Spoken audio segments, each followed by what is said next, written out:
What's up, guys, and welcome to the post-match analysis. Forest 3, Hertha Berlin 1, and a well-deserved victory to the boys in reds as they ran out. Very comfortable winners in the end. If you're in the watch-along, thank you for watching along with us. It was such good fun to speak to you guys, fellow Forest fans, get your opinions on the signings and everything else.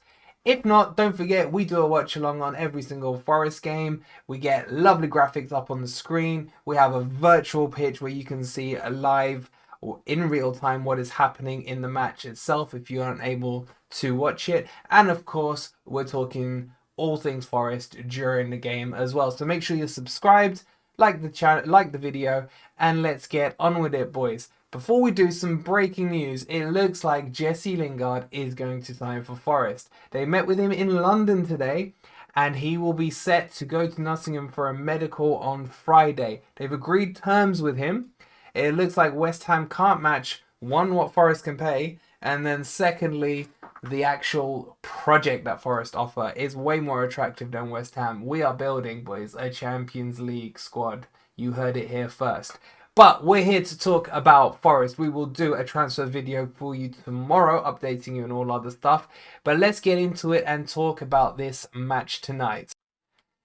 So guys, let's go from the back and work our ways forward. Henderson got about 90 minutes under his belt. Looked very, very solid. Yes, he conceded a goal. He couldn't really do too much about it. The ball kind of came in at the back post. We'll talk about it a bit more when we discuss Nico Williams. And then it was a really good header into the top corner. Not much he could do to save it. Outside of that, I thought his distribution was really good. Very calm at passing the ball out. A bit like Samba, but without the kind of edgy as seat moments. He's very calm at doing it, and it showed in the game today. Hertha did try to press us early on quite high, but the defense held their own, and Henderson was passing out of the back with no problems at all.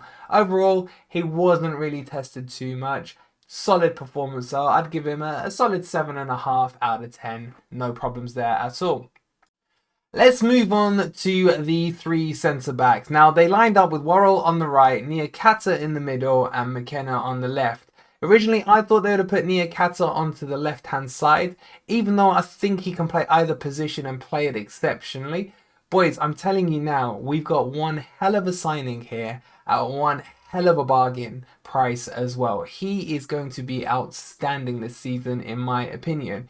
He commanded that back line. He got us really high up the pitch. We were probably playing for most of that half kind of within 10 to 15 yards of the halfway line, which is really what you want to see happening. Really kind of choking that pitch down into one half and really putting pressure on the opponents. Now, can we do that in the Premier League? I hope so. I would love to see us playing that aggressive nature. But if we need to sit back into the shape of a back five, I think we'll be fine as well once we get to playing some of the harder teams in the Premier League. But overall, he's just solid. He's solid, very commanding, very pacey as well. Very pacey. He came out a few times with the ball as well. That's a trait that he's well known for, and I've seen him do it a lot. He can come out of the back, drive the ball forward, and really start kind of triggering those early attacks off. Overall, I would give him an 8 to an 8.5 for his performance. I think he is outstanding. And boys, if he's not in your fantasy team, and by the way, come join the fantasy league, he's someone you want to think about. 8.5 for me for Niakhatta. Let's go on to McKenna. One of the best games I've seen him play. I know it was a friendly, but he is very commanding. He had complete control of that left-hand side. Got up at the right times, got deeper at the right times as well. And overall, just worked very well with Niakhatta. It doesn't feel like there's been a change in the back three. You know, the communication, the chemistry all seems to be there already. And this is nothing against Cook. I think Cook is fantastic. Cook just lacks that bit of pace that Niakhatta is now coming to bring in. And McKenna can play in that middle and can play on that left. I don't know which way around I wanna see it yet, but I'm happy for Cooper to experiment with it and let's see which way fits better. But McKenna was outstanding. Nothing really got past him on that right hand side. There was a huge mismatch in size between him and their right winger, and he was just taking him to the cleaners. McKenna had an outstanding game, and I'd match him up with Niakata on an 8.5. Our leader, our captain, Worrell, solid performance. Probably just slightly below McKenna and Niakata. Not to say he had a bad game or anything at all. I don't think anyone really had a bad game on that pitch today. It was a lot more energetic, and again in tandem they just worked well together. If I was being harsh on him, I'd probably take 0.5 off him compared to the other two. Not because he played bad, but because the other two stood out a lot to me today, Niakata and McKenna. Worrell, for me, a solid 8. Nothing really exciting happened with him today, and nothing to fault him on. So nice, solid 8 out of 10 performance for me. If we move on to Williams, he started off like a house on fire. He was pretty much playing as a right winger for the first 20 minutes, really crowding in the Hertha Berlin left back and their left midfielder, really high up the pitch, pegging them back, winning the ball high up, aggressive into the challenges. And of course, he put in an absolutely lovely cross for the assist of the assist, if you like. Overall, he was very, very strong. And I see a lot of Jed Spence in the way Williams plays. He's very good defensively. He's got some pace about him, so he's getting back and covering well. When defending needed to happen, he was back there. He was in the right place at the right time, and when we were attacking, there was always an overlap coming from him. I think the transition from Jed Spence into Williams looks like it's going to be a seamless one for us, and you can understand why Cooper's gone for him over Spence. Remember, we didn't even bid for Spence, so Cooper knows. Well, Cooper's seen more in Williams than he did in Spence. He looks like one of the guys, slotted straight in, a lot of pace. I like what I've seen. However, I would say he was at fault for their goal. And again, I'm not being harshly critical, but he was matched up at the back post. Basically, the ball came in from a dead ball situation as a free kick. Pretty much the whole team went towards the front post, both the Hertha players and the Forest players, and Williams was left at the back post against their goal scorer. Basically, he got pushed very slightly on the back of his head. It was nothing too physical and went down from it, and then obviously they went and scored the header in the back of the net. He complained for a little bit that he was pushed and fouled. If I'm being honest, it didn't look like a foul to me, but unfortunately, we conceded the goal from that. So, if you want to be harsh on him, he was at fault for the goal, but what a performance and what a player I think we've got here. So to me, it looks like Williams will slot right in, needs maybe a little focusing on his aerial presence. Probably I wouldn't really be putting in there for the height mismatch wasn't good either against the player he was up against. So maybe just a little more organisation on dead ball situations. We had a great track record last year on dead balls. I'm not too worried about it. It's a pre-season again at the end of the day, and he's still getting up to speed with the way we're playing things, but outstanding down the right-hand side, and I'll give him a solid 7.5 out of 10. In fact, let's bring it up to an 8, because the assist was fantastic. Ran down the wing. He's right-footed, but boy has he got a left foot on him as well, and he was comfortable enough to cut back in on the edge of the kind of on the side of the wing, on the edge of the box, cuts back in, floats a lovely ball to the back post. McKenna heads it down and across for Lyle Taylor, 1 yard out. He couldn't miss. It was a lovely, lovely team goal. I really did enjoy seeing it. So we'll give Williams an 8 out of 10. Tuffalo brought straight into the team after will he sign, won't he sign?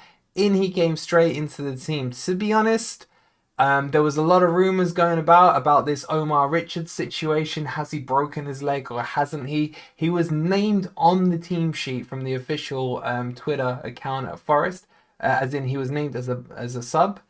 But when push came to shove and the match got underway, he wasn't on there. So it seems to me like there's no smoke without fire, and there probably is some form of injury. Is it as bad as a broken leg? We don't know. But as soon as we know, we will let you guys know, of course. But Tuffalo came straight in. I don't think it's worth judging his performance today. I mean, literally from, the ink on the contract hasn't dried, and he was straight in to the team.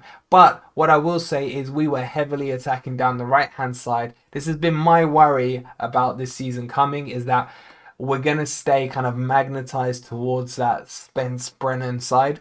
and we need more balance in the Premier League, or we're going to become too predictable if most of our attacking is coming down from the right hand side. So that's why I love that we got Tuffalo in there, but we need to make sure that there's a lot more kind of being driven from that left hand side. Overall, didn't do anything wrong.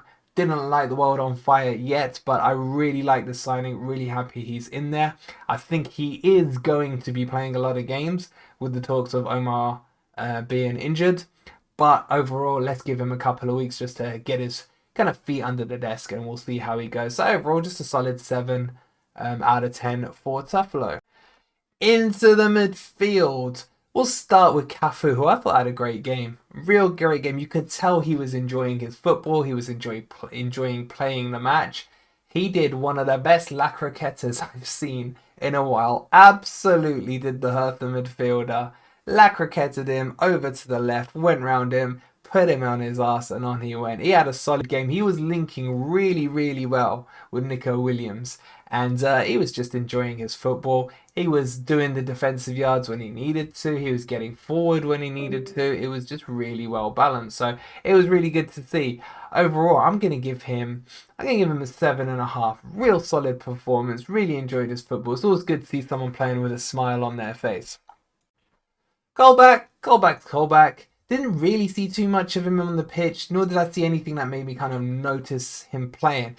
Callback is one of those players that I'm kind of holding my reserves against whether or not I think he's Prem level. I think he'll be good for us as a backup player. Maybe if we're 1-0 up with 10 minutes left in the game, you put him on to shore up the midfield, something like that. I don't think either of these two will be in our starting 11, neither Cafu nor Colback. I think it's going to be an O'Brien, the 8th kind of partnership, something like that.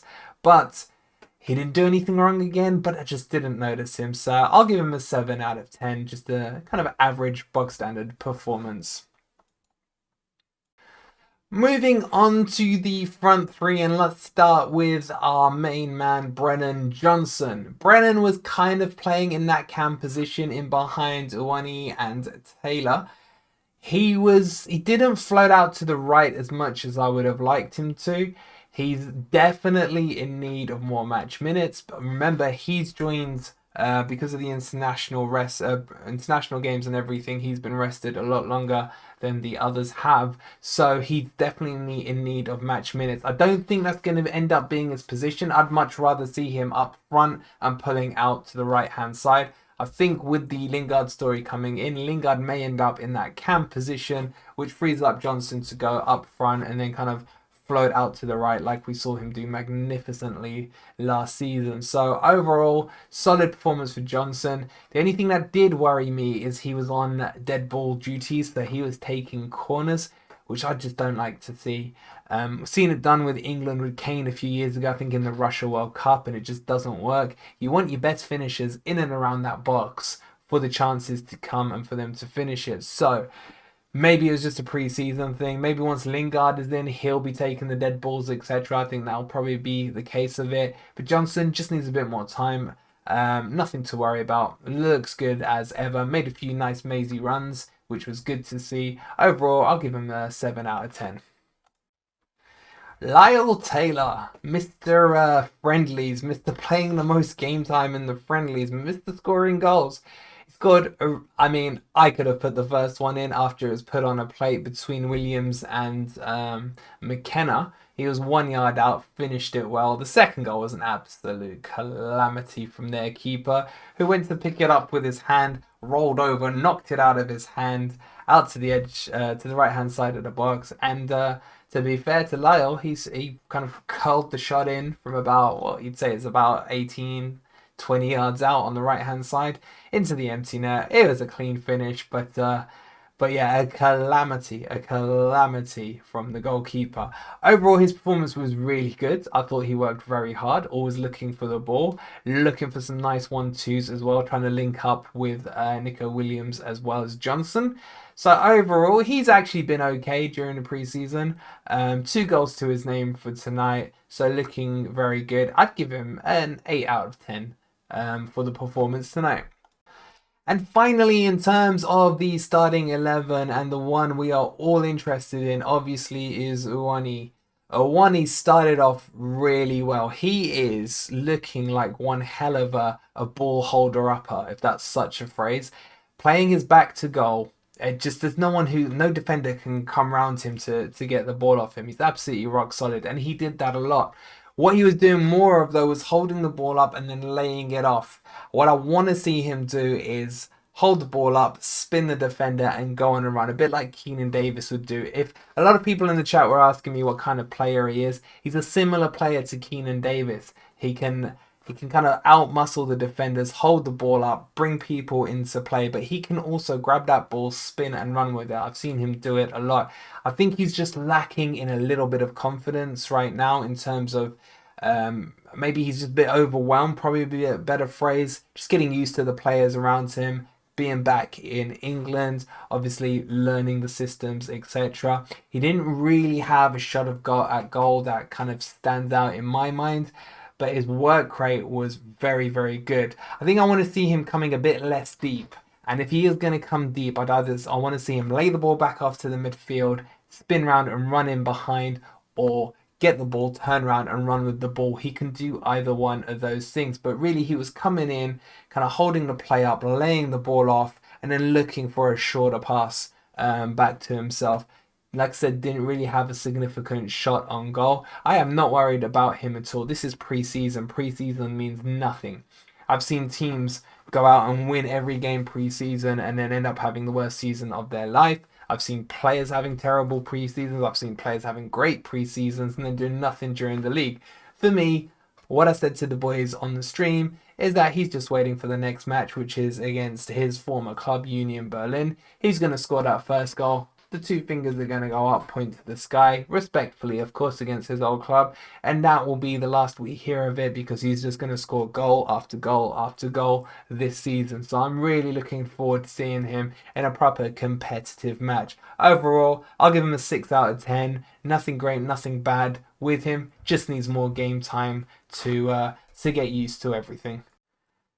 And then finally, just to finish up, I'll run you through all of the goals, just in case you guys weren't able to see the match tonight. So, like I mentioned earlier, Nico Williams for the first goal, cuts inside onto his left foot, lovely cross to the back post. McKenna jumps up between two Hertha defenders, heads it across the goal, absolute easiest goal Lyle Taylor's ever going to score in his career. Second goal, complete calamity from the keeper, goes to pick it up, spills it, does a roll. Lyle Taylor out on the right hand side on the wing, but just finesses it into the empty net. Very simple goal, but a nice finish to say the least. They then score and pull one back to make it 2-1. It was a dead ball situation. Cross came in from the left hand side, or our right hand side, onto the back post. Nico Williams got out muscled by their attacker, who put a good bullet header into the top corner from about 8 to 10 yards out to make it 2-1 just before the break. And then the third goal, oh my god, if I thought the second goal was a calamity, the third one was even worse. We crossed the ball in from the left hand side, going to the far post. I think his name was Ulrich. He was at the far post. There was no one near him, and he just slots it in for an own goal to make it 3-1, and Forest run out comfortable winners. So overall, my thoughts are very impressed with the performance, a lot better than the previous two, so I'm happy with that. Looking forward now to the Union Berlin match on Saturday, where we should see O'Brien in the team, and that will give us a bit more kind of creativity, a bit more kind of football brain into that midfield. So I'm looking forward to seeing how he's going to perform as well. And who knows, maybe Lingard in that starting 11? Probably not. But remember, I will update you on tomorrow's video, but I'm expecting the medical to happen on Friday and then everything be signed off probably sometime during the weekend. Hopefully you've enjoyed this kind of post-match analysis on the game. Don't forget, if you're new here, to subscribe, leave the video a like, let me know your thoughts on the game if you watched it, and if you've made it to the end of the video, the question all Forest fans are asking: Lingard or Morgan Gibbs-White? Let me know which of the two you prefer. Thanks for watching, guys, and we will see you on the next video.